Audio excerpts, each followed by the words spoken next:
തലമുറകളോളം സമാനതകളില്ലാത്ത രുചി. LG കായം. സീരിയസ് ആയിട്ടല്ല പാർട്ടിക്കാര് പറഞ്ഞതെങ്കിലും സീരിയസ് ആയിട്ടൊന്ന് നോക്കണം ചേട്ടാ. നീ പറഞ്ഞ നേരാ.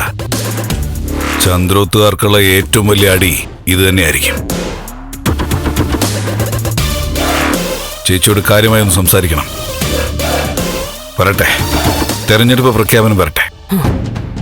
ഞാൻ ആന്റിയോടൊന്ന് സംസാരിക്കട്ടെ.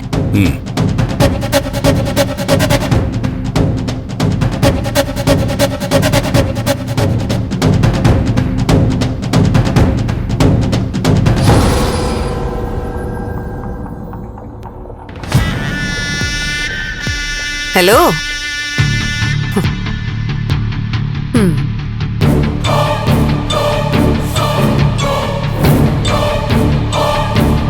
എന്താ ഇത്ര ക്രൂരമായിട്ട് നോക്കുന്നത്? ഒന്ന് ചിരിക്കടോ. പാവം, നല്ല വിഷമമുണ്ടല്ലേ. അതിരിക്കട്ടെ, ഇപ്പം എവിടെയാ താമസം? ചന്ദ്രോത്ത് വീട്ടിലേക്കുള്ള റോഡിലെ ഇടതുവശത്തുള്ള വലിയ ആൽമരത്തിന്റെ ചോട്ടില് അവിടെയാണോ?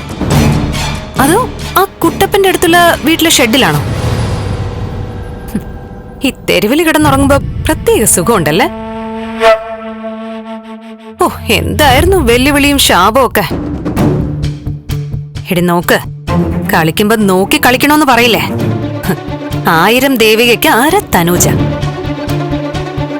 എന്തായാലും എന്റെ സഹോദരന്റെ ഭാര്യയല്ലേ, നല്ല ക്ഷീണിച്ചാ വരുന്നെന്ന് മനസ്സിലായി. വാ, നമുക്കൊരു ചായ കുടിക്കാം, അല്ലെങ്കിൽ ഒരു ജ്യൂസ്. ഞാൻ സ്പോൺസർ ചെയ്യാം. സ്പോൺസർഷിപ്പിന്റെ ആവശ്യം നിനക്കടി. ഇപ്പൊ തേവക്കാട്ടുകാരല്ലേ സ്പോൺസർ ചെയ്യുന്നത്. ഞാനേ മറ്റുള്ളവരെ പേടിപ്പിച്ചും കാല് പിടിച്ചും കാശുണ്ടാക്കി ജീവിക്കുന്നവളല്ല. അന്തസ്സുള്ള കുടുംബത്തിലാണ് ഞാൻ കഴിയുന്നത്. അത് അടിപൊളി. അന്തസ്സുള്ള കുടുംബം. ബാങ്കിൽ നിന്ന് ലോൺ എടുത്ത് തിരിച്ചടയ്ക്കാത്ത കുടുംബമാണ് അന്തസ്സുള്ള കുടുംബം. കൂട്ടുകാരനെ കൊന്നിട്ട് ജയിലിൽ കിടക്കുന്ന പുണ്യാളന്റെ കുടുംബം അന്തസ്സുള്ള കുടുംബം. ഏതോ പെണ്ണിനെ പിഴപ്പിച്ചിട്ട് കൊച്ചുണ്ടാക്കി ഉത്തരവാദിത്തം കൂട്ടുകാരന്റെ മണ്ടയ്ക്ക് വെച്ചുകൊടുത്ത മഹാന്റെ കുടുംബമാണ് അന്തസ്സുള്ള കുടുംബം. അന്തസ്സിന്റെ അർത്ഥം നീ ഇതുവരെ പഠിച്ചിട്ടില്ലേ? അന്തസ്സിന്റെ അർത്ഥമേ ഞാൻ പറഞ്ഞുതരാം. നിനക്കില്ലാത്തത് എന്താണോ അതിന്റെ പേരാ അന്തസ്. പാവം, ആരാന്റെ വീട്ടിൽ ചെന്ന് അവരുടെ ഔദാര്യത്തിൽ കഴിഞ്ഞാലും വാചകടിക്ക് കുറവില്ല. നിന്റെ നാവാടി നിന്നെ ഈ അവസ്ഥയിൽ എത്തിച്ചത്. ഞാൻ ആദ്യം ചന്ദ്രോത്ത് വന്നപ്പോ തന്നെ എനിക്കത് മനസ്സിലായതാ. പിന്നെ എന്നെ കാണാൻ എന്റെ വീട്ടിൽ വന്നപ്പോ നീ എന്നെ തല്ലി. വഴിയിൽ കാണുമ്പോഴൊക്കെ വെല്ലുവിളിച്ചു. എല്ലാത്തിനും കൂടി പാട്ടവും പലിശയായിട്ട് ഞാൻ തീർത്ത് തന്നിട്ടുണ്ട്. നീ തന്നു. ഇനി ഞാനൊരു തിരിച്ചു തരലുണ്ട്. അത് നീ താങ്ങില്ല തനുജ. പിന്നെ ഞാനും അമ്മയും നന്ദും ഒക്കെ ഇപ്പൊ താമസിക്കുന്നതേ ആരുടെ ഔദാര്യത്തിന്റെ പുറത്തല്ല, ഗിരീഷേട്ടന്റെ കുടുംബത്തിലെ സ്നേഹത്തിന്റെ ബലത്തിലാ. പിന്നെ സ്നേഹം, കരുണ, ദയ ഇങ്ങനെയുള്ള വാക്കുകളെ നിനക്ക് മനസ്സിലാക്കാൻ ബുദ്ധിമുട്ടുള്ളതുകൊണ്ട് ഔദാര്യമെന്ന് തന്നെ നീ പറഞ്ഞു. കുഴപ്പമില്ല. നീ ഇപ്പൊ കഴിയുന്നില്ലേ വീട്? അവിടുന്നും നീയും നിന്റെ കൂട്ടഭയാർത്ഥികളും പുറത്താവും. ഞാൻ പുറത്താക്കോടി. ഞാനെന്ന് ഉദ്ദേശിക്കുന്നത് ആ ത്യാഗരാജനെയും ചേർത്താണോ? ത്യാഗരാജന്റെ ഗുണ്ടകളോട് ചോദിച്ചാ മതി, പറയും. ഗിരീഷേട്ടന്റെ കൈയുടെ ചൂട്. അന്ന് തല്ലുകിട്ടിയവരെന്തായാലും വരില്ല എന്ന് ഉറപ്പുണ്ട്. അവരുടെയൊക്കെ പരിക്ക് ഭേദമാവാനേ ഇനിയും വേണം കുറെ കാലം. എടി തനുജെ, കുറച്ചു പേരെ എല്ലാ കാലവും പറ്റിക്കാം, എല്ലാവരെയും കുറച്ചു കാലവും പറ്റിക്കാം. പക്ഷെ എല്ലാവരെയും എല്ലാ കാലവും പറ്റിക്കാൻ പറ്റില്ല. നിന്റെ തനിനിറം വൈകാതെ ലോകം കാണും. എന്റെ തനിനിറം ആദ്യം കാണാൻ പോകുന്നത് നീയാ. ഇതുവരെ കണ്ട നിറമല്ല ഇനി കാണുന്നത്. അതറിയാം. ഓന്തിനെ പോലെ നിറം മാറുന്നവളാ നീയെന്ന് എനിക്ക് വ്യക്തമായിട്ട് അറിയാം.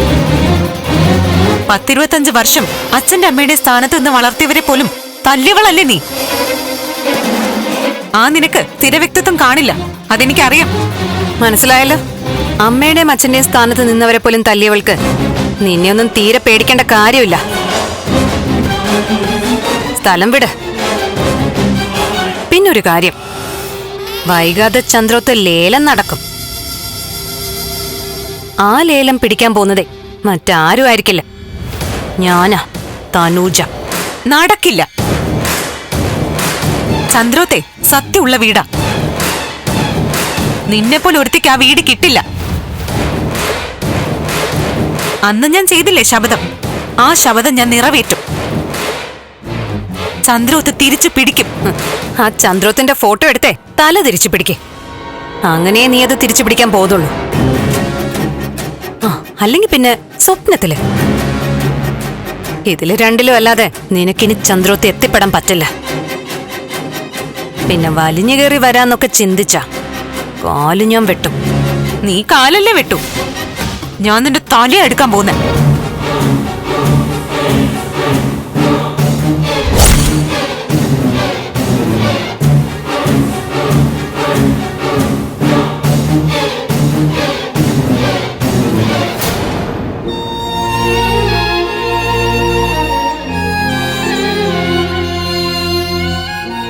ജീവിതത്തിൽ പുതിയൊരു ഘട്ടം ആരംഭിക്കുക.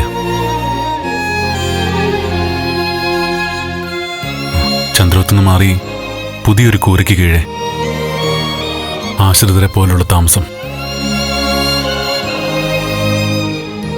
അങ്ങനെയൊന്നും വിചാരിക്കല്ലേ മോനെ. സ്വന്തം ചേച്ചിയുടെ വീട് സ്വന്തം സഹോദരനേക്കാൾ നന്നായി സ്നേഹിക്കുന്ന ഒരളിയൻ. ആ അമ്മ നല്ലൊരു സ്ത്രീയാ. ഒക്കെ ശരിയാ, എല്ലാരും ഒരു വീട്ടിൽ ഉണ്ടാവുന്നത് നല്ലത് തന്നെയാ. പക്ഷെ ഒരു പുകച്ചിലുണ്ട്. എന്തൊക്കെ പറഞ്ഞാലും ഞങ്ങൾ അഭയാർത്ഥികൾ തന്നെയല്ലേ. അഭയാർത്ഥികള് നീ അത്രയ്ക്കൊന്നും കയറി പറയണ്ട. നിങ്ങൾ അനുഭവിച്ചിട്ടില്ലാത്തതുകൊണ്ട് ഞാൻ പറയുന്നത് ഇത്തിരി കൂട്ടി പറയണമെന്ന് നിങ്ങൾക്ക് തോന്നും.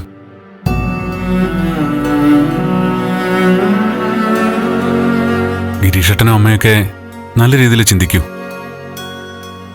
തെറ്റായി ചിന്തിക്കുന്നത് ഞങ്ങളാ. അവർക്ക് ഞങ്ങളൊരു ബാധ്യതയാണെന്ന് തോന്നല് ഞങ്ങളുടെ കൂടെ കാണും.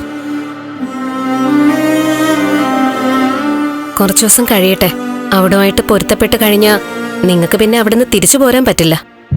ഇല്ല, എന്തൊക്കെ സംഭവിച്ചാലും തിരിച്ച് ചന്ദ്രത്തേക്ക് പോകുന്ന ദേവി ശപഥം ചെയ്തിരിക്കുന്നേ.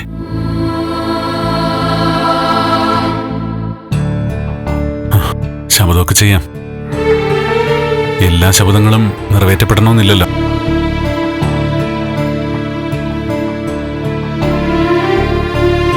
എന്റെ മനസ്സിനലട്ടുന്ന ഇതൊന്നുമല്ല. എന്താടാ? ബാങ്ക് ജപ്തി ചെയ്താലും ചന്ദ്രോത്ത് ഇപ്പോ ലേലത്തിൽ വെക്കും. അങ്ങനെ വെച്ചാ ഉറപ്പായിട്ടും അത് ചന്ദ്രമതി ആന്റി ലേലത്തിൽ പിടിക്കും.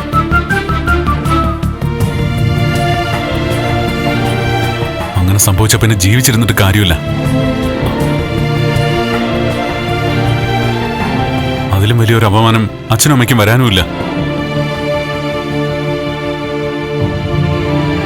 അതിന് സാക്ഷിയാവുന്നതിലും ഭേദം ആത്മഹത്യ ചെയ്യുന്നയാ. മോനെ വെറുതെ അങ്ങനെയൊന്നും ചിന്തിക്കാതെ. ഇത്രയും നടന്നൊക്കെ ജീവിതത്തിൽ ഉണ്ടാവുമെന്ന് ചിന്തിച്ചിരുന്നോ? പക്ഷെ സംഭവിച്ചില്ലേ. അപ്പൊ പിന്നെ ചന്ദ്രോത്ത് കൈവിട്ടു പോകുന്നത് സംഭവിച്ചേക്കാം ആന്റി.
ഗിരി, എന്താ ഇത്? ബൈക്കൊന്ന് തെന്നിയതാ.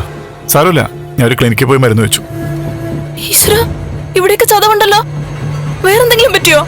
കൈക്കോ കാലിലോ എന്തെങ്കിലും പറ്റിയോ? ഇല്ലാന്നേ, ബഹളം വെക്കല്ലേ. എന്താ രജനീച്ചി? നോക്കിയടി. എന്താ ഇത്? ഒന്നുമില്ല, ബൈക്കൊന്ന് സ്കിഡായതാ. അല്ല, ഇനി വല്ല എന്തെങ്കിലും ആക്സിഡന്റ് പറ്റിയോ? നിനക്ക് എന്താ രജനി? ഇല്ല, ഗിരി എന്തോ മറക്കുന്ന പോലെ. ഗിരീഷേട്ട ഹോസ്പിറ്റലിൽ പോയില്ലേ? ടി ഒക്കെ എടുത്തില്ലേ? ആ ദേവികെ എടുത്തു. ദേവികെ, നീ നന്ദനെ ഒന്ന് വിളിച്ചേ. ഹോസ്പിറ്റലിൽ കൊണ്ടുപോവാം. നിനക്കെന്താ പറഞ്ഞാൽ മനസ്സിലാവില്ലേ? വണ്ടി ഓടിക്കുമ്പോൾ ഇതൊക്കെ പറ്റുന്നതാ. ഞാൻ ഒന്ന് കുളിച്ചിട്ട് വരാം, ഭക്ഷണം എടുത്ത് വെക്കേ. ഈശ്വര, ചേച്ചി, ഗിരീഷേട്ടനൊന്നും പറ്റിയില്ലല്ലോ, ഒന്ന് വീണല്ലേ ഉള്ളൂ. എനിക്കറിയാൻ പാടില്ല, ഇതാദ്യമായിട്ടാ വണ്ടിന്ന് വീഴുന്നത്. അത് വലിയ കാര്യാക്കാനില്ല ചേച്ചി. ചേച്ചി വാ, ഞാൻ ഭക്ഷണം എടുത്ത് വെക്കാം. നന്ദുനെ അമ്മയൊക്കെ വിളിക്കട്ടെ. വാ.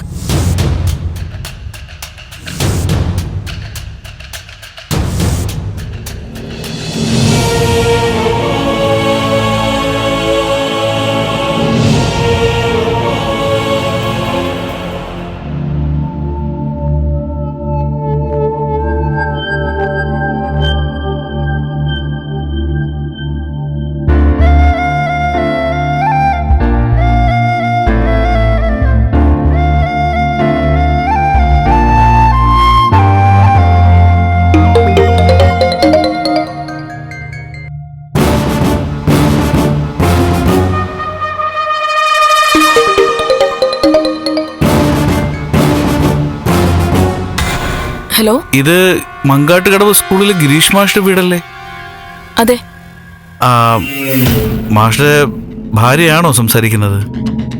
അതെ. ഞങ്ങള് വായനശാല പ്രവർത്തകരാ. ഒരു വിവരം അറിഞ്ഞു. മാഷിക്ക് ഒരു പരുക്ക് പറ്റിയെന്നോ അപകടം സംഭവിച്ചെന്നോ? അതെ, വണ്ടിന്ന് തെന്നി വീണ് പരുക്ക് പറ്റിയായിരുന്നു. വണ്ടി തെന്നി വീഴുമെന്ന് ഞങ്ങൾക്ക് തോന്നി. എന്താ മനസ്സിലായില്ല? സൂക്ഷിച്ചില്ലെങ്കിൽ ഇനിയും വണ്ടിന്ന് വീഴുമെന്ന് പറയായിരുന്നു പെങ്ങളെ. ആരാ നിങ്ങള്? പെങ്ങളുടെ ഭർത്താവിന്റെ പരുക്ക് വണ്ടിന്ന് വീണിട്ടൊന്നും അല്ല, തല്ല് കിട്ടിയിട്ടുള്ള മുറിവും ചതവൊക്കെയാ. തല്ല് കിട്ടിട്ടോ? നിങ്ങൾ കള്ളം പറയരുത്. തല്ലിയ ഞങ്ങൾ എന്തിനാ തല്ലിന്ന് കള്ളം പറയുന്നത്?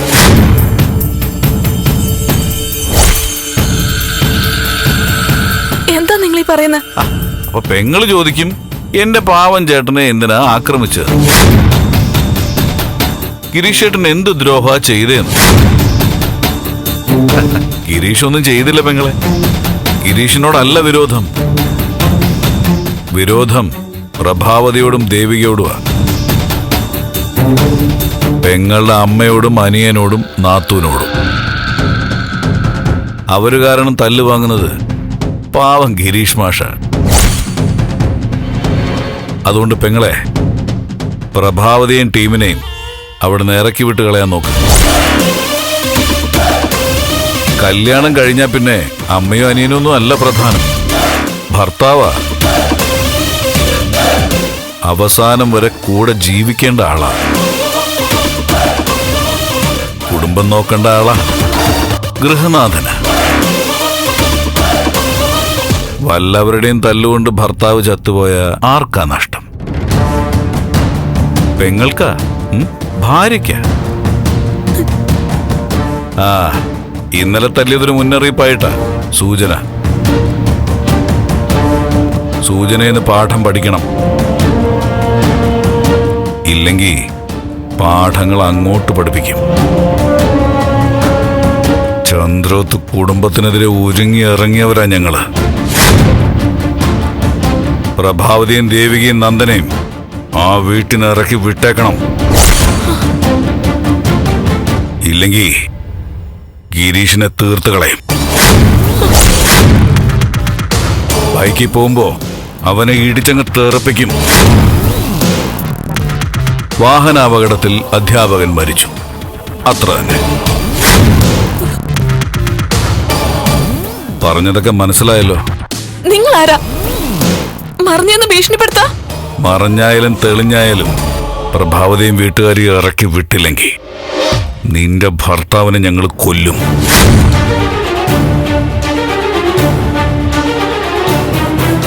ഹലോ,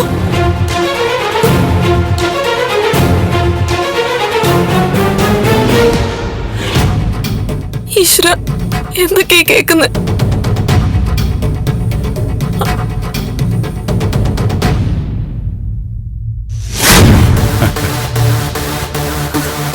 സമ്മതിച്ചിരിക്കുന്നു ചേട്ടാ. ചേട്ടൻ എങ്ങനെയാ ഇത്രയും വലിയ സംഭവമായെന്ന് ഇപ്പോഴാണ് എനിക്ക് മനസ്സിലായ. ഇനി ആ രജനിയുടെ മനസ്സ് പുകഞ്ഞു തുടങ്ങും. ഭർത്താവിന് കുഴപ്പം സംഭവിച്ചാൽ സ്വന്തം സെക്യൂരിറ്റിയാണ് ബാധിക്കുന്നതെന്നുള്ളത് അവൾക്കറിയാം. അവളെ പോലൊരു പെണ്ണിന് ഭർത്താവ് കഴിഞ്ഞേ ഉള്ളൂ, അമ്മയും സഹോദരനും ഒക്കെ. അവരെ അവിടെ നിർത്തേണ്ടത് പോലും അവൾ ചിന്തിച്ചു തുടങ്ങും.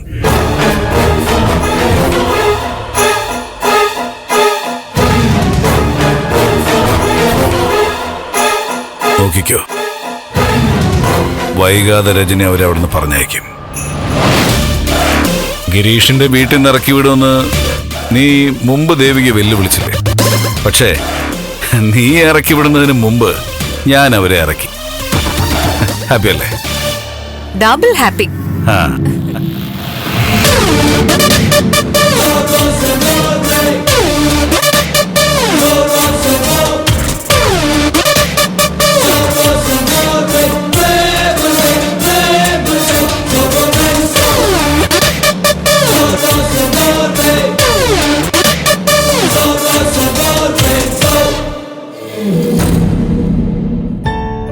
സുഗതമാഷൊക്കെ വന്നല്ലോ അല്ലേ?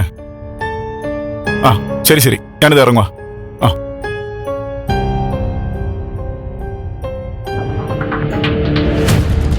ഗിരി, ആ ഗിരി എങ്ങോട്ടാ പോകുന്നേ? ഇന്ന് അവധിയല്ലേ? ഞാൻ പറഞ്ഞില്ലേ, അസോസിയേഷൻ്റെ ഒരു മീറ്റിംഗ് ഉണ്ട്, ഇപ്പൊ തന്നെ താമസിച്ചു. വേണ്ട ഗിരി, ഇന്നിനി പുറത്തോട്ടൊന്നും പോണ്ട. ഏയ്, ഉറപ്പായിട്ടും പങ്കെടുക്കേണ്ട മീറ്റിംഗാ, എന്തായാലും പോണം. വേണ്ട ഗിരി, നമുക്കിവിടെ സംസാരിച്ചിരിക്കാം. താൻ എന്തേ പറയുന്നേ? മീറ്റിംഗ് കഴിഞ്ഞ ഉടനെ ഞാനിങ്ങ് വരും. അത് മാത്രമല്ല, രാത്രി പകലൊക്കെ നമ്മൾ ഇഷ്ടം പോലെ സംസാരിക്കുന്നുണ്ടല്ലോ.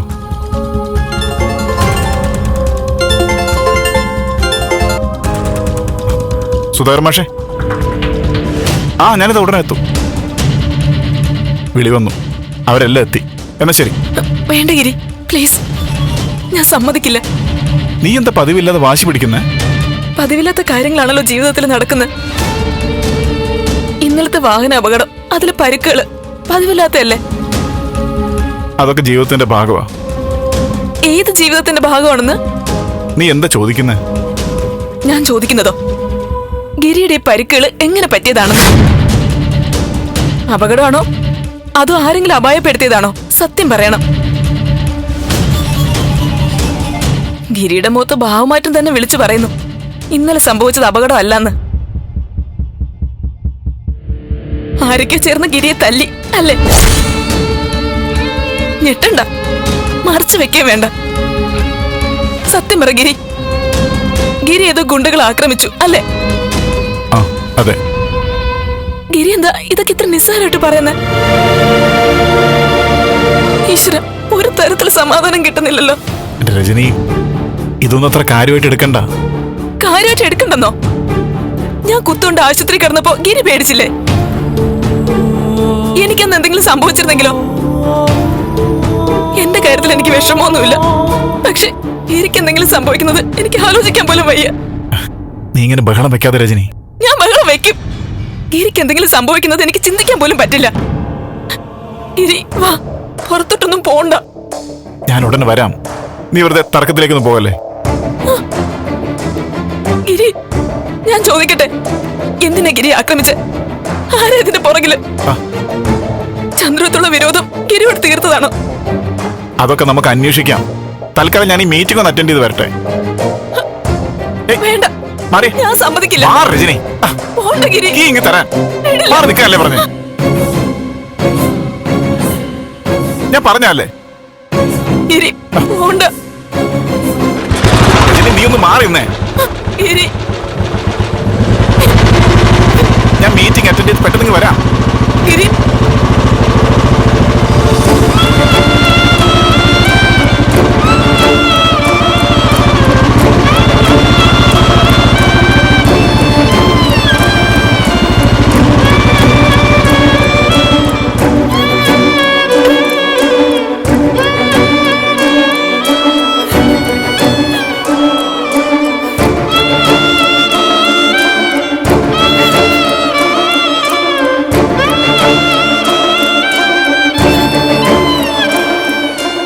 ചേച്ചി, എന്ത്? അല്ല, ഒരു വിഷമം പോലെ. ഏയ്, ഒന്നുമില്ല. ഗിരീഷേട്ടനെ പറ്റിയ അപകടത്തെ കുറിച്ച് സംസാരിച്ചാണോ? ഒന്നുമില്ല. ഏയ്, നിക്ക് ചേച്ചി, കാര്യം എന്താന്ന് പറ. അല്ല, ചേച്ചിയുടെയും ഗിരീഷേട്ടനെയും സ്വകാര്യ സംഭാഷണമൊന്നും ചോദിക്കാൻ പാടില്ല. എന്നാലും ഞങ്ങളും കൂടി ഇവിടെ താമസിക്കുന്ന സ്ഥിതിക്ക് നിങ്ങളും കൂടി താമസിക്കുന്ന സ്ഥിതിക്ക് പ്രശ്നങ്ങൾ പരിഹരിച്ചു തരാൻ പറ്റുമോ? എന്നെ കൊണ്ട് പരിഹരിക്കാൻ പറ്റുന്നതാണെങ്കിൽ തീർച്ചയായിട്ടും ഞാൻ ചെയ്യും ചേച്ചി. ചേച്ചി പറ, എന്താ കാര്യം? ഒന്നുമില്ല ദേവിക്ക്, കുറച്ചു നേരം ഞാൻ ഒറ്റയ്ക്ക് ഇരിക്കട്ടെ.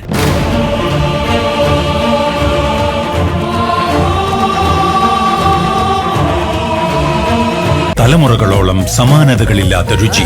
LG കായം.